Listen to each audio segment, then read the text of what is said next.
maliit ang isabaw. Takbo ka pa. Boss, wala akong alam. Nung wala. Hindi ako kasama dun, boss. Takbo ka pa. Sumama ka sa amin. Okay kayo.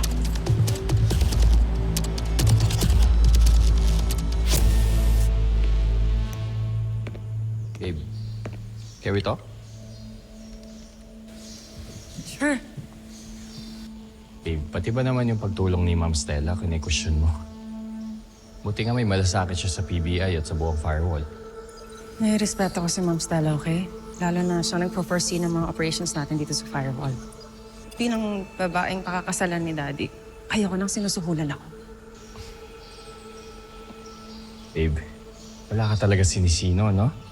Martin, my relationship with Ma'am Stella goes beyond PBI now. Kasi jowa na niya ang dad ko. I have every right to question all her actions and her motives. Siniswerte ka lang. Pero sa susunod, kikilalanin ng binabanggap. Huwag kang mag-alala. Kilalang kilala ko. Pero siguraduhin mo kilala mo rin binabangga mo, ha? Baka sa susunod, yung binabangga mo magpapabagsak sa'yo. At paano ko naman hindi makikilala ang isang kriminal na tulad mo? Ha?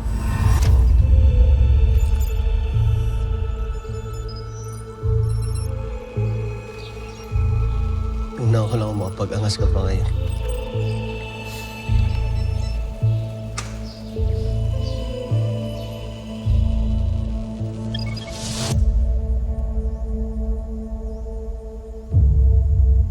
Nahuli na daw ni Galo yung connected sa isabong namin.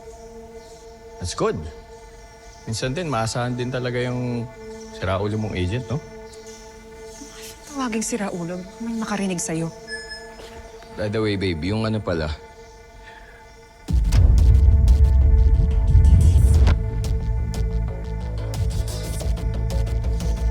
Problema ba? wala. We're good. Sure ka, parang namumutla ka eh. Wala. Si Director Franco, pinapaulit yung report. Hassle lang. Totoo ba? Bakit parang atakihin ka sa puso? Naman, ang OA mo mag-alala pagdating sa akin. Everything's good. I'm good. Okay? Sige, pabalik na ako sa opisina. Tapusin ko lang yung report. Okay? See you later. Okay?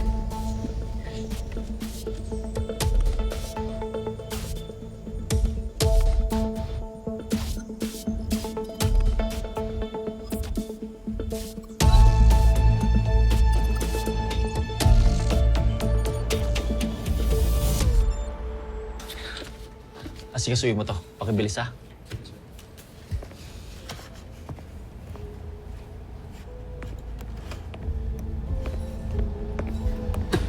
Pakana mo ba yan?